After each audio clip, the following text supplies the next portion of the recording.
दोस्तों नमस्कार, स्वागत है आप सभी का पीएचडी में। दोस्तों मैं आप सभी के साथ इस वीडियो के जरिए करंट अफेयर्स शेयर करूंगा। दोस्तों ये करंट अफेयर्स आपके मेनली मैंने हाई कोर्ट और एचएएस प्रिलिमिनरी एग्ज़ाम के लिए तैयार किए हैं। लेकिन दोस्तों आपको बता दूं, अगर आप जून जुलाई तक जो भी एग्ज़ाम देंगे वहाँ तक जून जुलाई के एग्ज़ाम तक में आपका ये करंट अफेयर्स जरूर आ जाएगा, क्योंकि ये जनवरी 2019 का है। ठीक है, तो इस वीडियो को पूरा अंत तक देख लीजिएगा। इस वीडियो की एक खासियत यह है कि जो भी मतलब आपको करंट अफेयर्स बताऊंगा उससे कोई ना कोई अगर कोरिलेट फैक्ट कवर हो रहा है, हिस्ट्री का, पॉलिटिकल का, मतलब जो भी चीज़ कवर हो सकती है उसके बारे में, स्टैटिक जी के कवर हो सकती है, वो इस वीडियो में हर क्वेश्चन, हर फैक्ट के साथ, हर करंट अफेयर्स के साथ बताया जाएगा। ठीक है, बाकी ये आप सभी से रिक्वेस्ट करना चाहूँगा, यदि आप जुड़े हैं पीएचडी से पहली बार तो चैनल को जरूर सब्सक्राइब करें, वीडियो को लाइक करें और अधिक से अधिक शेयर करें।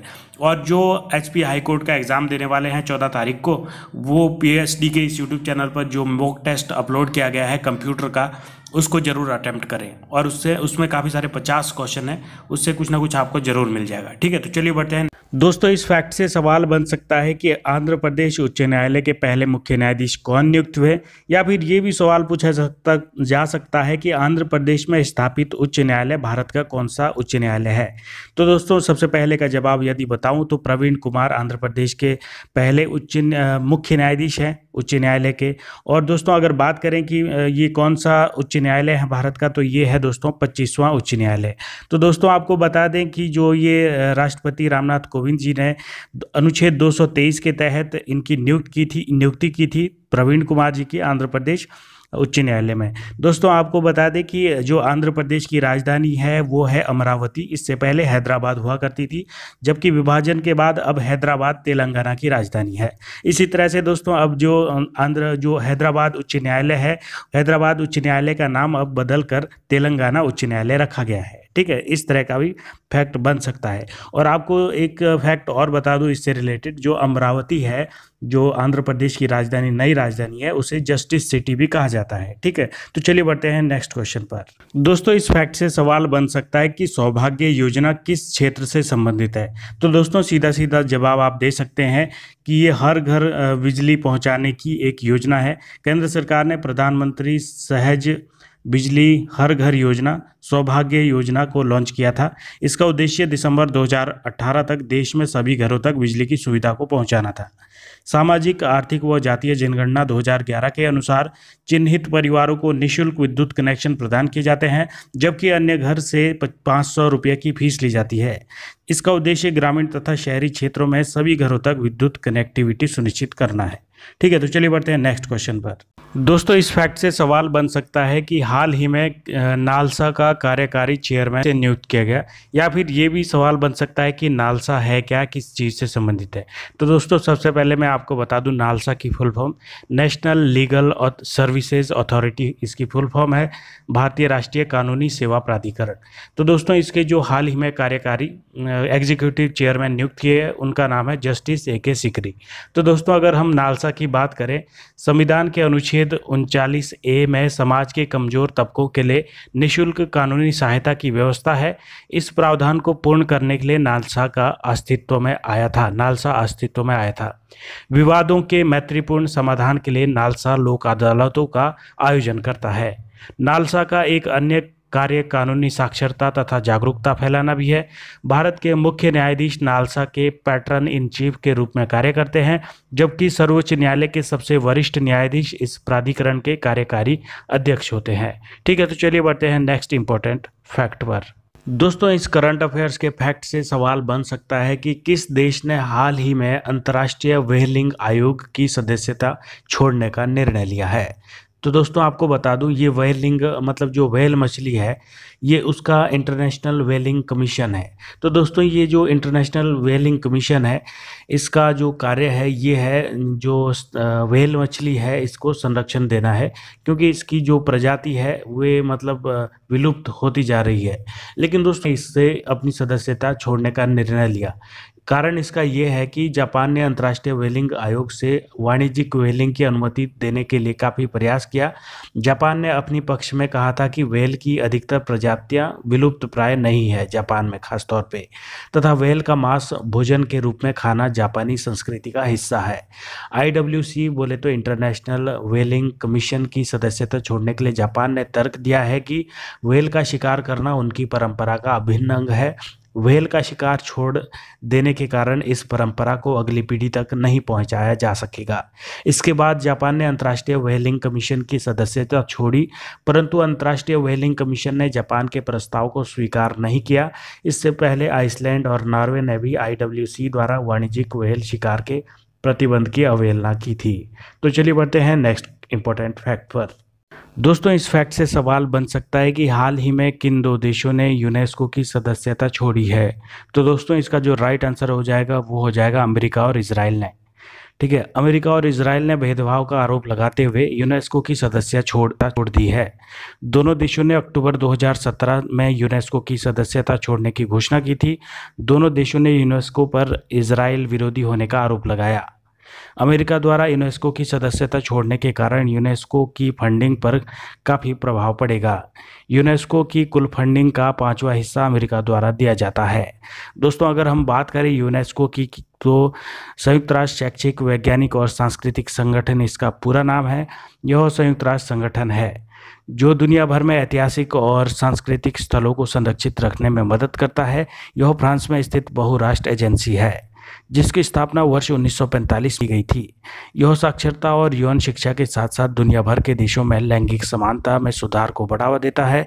यह विश्व धरोहर स्थलों को पहचानने और प्राचीन खंडहर, गांवों और मंदिरों और ऐतिहासिक स्थलों जैसे सांस्कृतिक एवं विरासत स्थलों को संरक्षित करने के लिए भी पहचाना जाता है।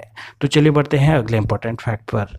दोस्तों, इस फैक्ट से सवाल बन सकता है कि हाल ही में किस देश ने ओपेक समूह से बाहर होने का निर्णय लिया है। तो दोस्तों, इसका जो राइट आंसर होगा वो होगा कतर। तो दोस्तों, कतर ने ओपेक समूह की सदस्यता छोड़ दी है। इसकी घोषणा कतर ने दिसंबर 2018 में की थी।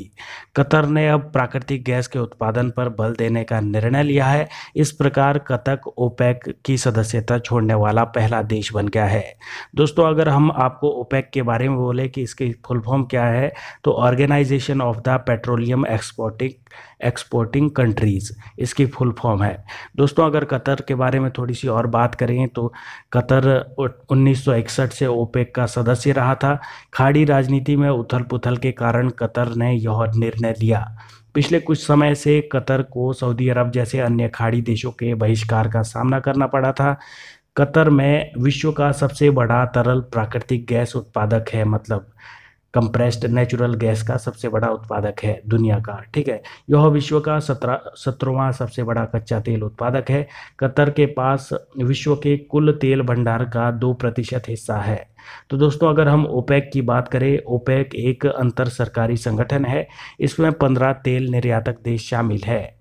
इसकी स्थापना 1960 में इराक के बगदाद में की गई थी। इसका मुख्यालय ऑस्ट्रिया की राजधानी वियना में स्थित है, जो कि एग्जाम में पूछा जाता है। ओपेक का उद्देश्य पेट्रोलियम नीति पर सदस्य देशों के साथ समन्वय करना है तथा तेल बाजार की स्थिरता तथा पेट्रोलियम की नियमित आपूर्ति सुनिश्चित करना है। ओपेक देश विश्व के कुल 43% तेल का उत्पादन करते हैं। विश्व के तेल भंडार का 73% हिस्सा ओपेक देशों में स्थित है। ओपेक का 2/3 मध्य पूर्व के देशों द्वारा ही किया जाता है। ओपेक के सदस्यों की अगर बात करें तो इसमें शामिल है ईरान, इराक, सऊदी अरब, कुवैत, संयुक्त अरब अमीरात और कतर। अगर अफ्रीकी महाद्वीप से बात करें तो अल्जीरिया, अंगोला, लीबिया, नाइजीरिया, भूमध्य गिनी और गाबोन। अगर दक्षिणी अमेरिकी देशों की बात करें तो इक्वेडोर तथा वेनेजुएला भी ओपेक का सदस्य है। तो चलिए बढ़ते हैं अगले इंपॉर्टेंट फैक्ट पर। दोस्तों, इस फैक्ट से सवाल बन सकता है कि भारतीय पुरातत्व सर्वेक्षण ने हाल ही में किन 6 स्मारकों को वर्ष 2018 में राष्ट्रीय महत्व के स्मारक घोषित किए। तो दोस्तों, इसका जो राइट आंसर होगा वो होगा महाराष्ट्र के नागपुर में उच्च न्यायालय का पुराना भवन, आगरा में आगा खां की हवेली, आगरा में हाथी खाना की हवेली, राजस्थान के अलवर जिले में राणा बावड़ी, ओडिशा के बालांगीर जिले में रानीपुर झरेल में मंदिरों का समूह, उत्तराखंड के पिथौरागढ़ जिले में कोटली में विष्णु मंदिर, इन्हें राष्ट्रीय महत्व के स्मारक घोषित किया है। तो दोस्तों अगर हम बात करें कि राष्ट्रीय महत्व के स्मारक के लिए मानदंड क्या होते हैं, मापदंड क्या होते हैं, तो बता देता हूँ। राष्ट्रीय स्मारक घोषित करने के लिए भारतीय पुरातत्व सर्वेक्षण निम्नलिखित मापदंडों पर मद्देनजर रखता है। प्राचीन स्मारक के अवशेष, प्राचीन स्मारक का स्थान, ऐसी जगह जहां यह स्मारक के संरक्षण के लिए बाढ़ इत्यादि लगी हो, ऐसा स्थान जहां पर लोग आसानी से आ जा सके। प्राचीन स्मारक क्या है? प्राचीन स्मारक तथा पुरातत्व स्थल वह अवशेष अधिनियम 1958 के अनुसार प्राचीन स्मारक वह ढांचा अथवा स्मारक, गुफा, चट्टानी ढांचा, अभिलेख इत्यादि है जिसका ऐतिहासिक, पुरातात्विक तथा कलात्मक महत्व हो और जो कम से कम 100 वर्ष पुराना हो। तो चलिए बढ़ते हैं अगले इंपॉर्टेंट फैक्ट पर।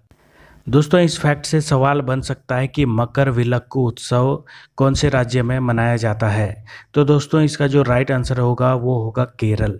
तो दोस्तों आपको बता दें केरल का प्रसिद्ध सबरीमाला मंदिर 21वें वार्षिक मकरविलक्कू उत्सव के लिए खुला। पिछले कुछ दिनों से सबरीमाला मंदिरों में महिलाओं के प्रवेश पर काफ़ी विवाद हुआ है। अगर हम बात करें दोस्तों मकरविलक्कू की, तो मकरविलक्कू एक धार्मिक प्रक्रिया है। इसका पालन पोनम बालामेदु के वनों में रहने वाले जनजातियों द्वारा किया जाता है। मकर संक्रांति के दौरान जब मकर ज्योति साइरस तारे को कहते हैं, आकाश में दिखाई पड़ती है, इस समय यह जनजाति पोनम बालामेदु के वनों में धार्मिक विधियों को पूरा करती है।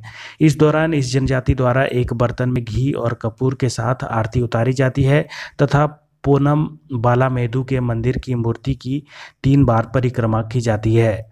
जनजाति द्वारा की जाने वाली इस आरती को मकरविलक्कू कहा जाता है। तो चलिए बढ़ते हैं अगले इंपॉर्टेंट फैक्ट पर। दोस्तों इस फैक्ट से सवाल बन सकता है कि विश्व की पहली ऐसी महिला कौन है जो इम्यूनिटी दिव्यांग होने के बाद भी अंटार्कटिका के सबसे ऊंचे पर्वत माउंट विंसन की चढ़ाई करने में सफल रही। तो दोस्तों इसका जो राइट आंसर होगा वो होगा अरुणिमा सिन्हा। तो दोस्तों हाल ही में भारतीय पर्वतारोही अरुणिमा सिन्हा अंटार्कटिका के सबसे ऊंचे पर्वत माउंट विंसन पर चढ़ाई करने वाली विश्व की पहली दिव्यांग पर्वतारोही बनी। उन्होंने 4 जनवरी 2019 को यह कारनामा किया। इससे पहले 2013 में अरुणिमा ने माउंट एवरेस्ट पर चढ़ाई करने वाली पहली महिला इम्यूनिटी पर्वतारोही बनी थी, मतलब पहली दिव्यांग महिला बनी थी। ठीक है, तो आपको बता दें दोस्तों जो ये माउंट विंसन है, आपको पूछ सकता है कि कौन से महाद्वीप में है, तो ये अंटार्कटिका में है।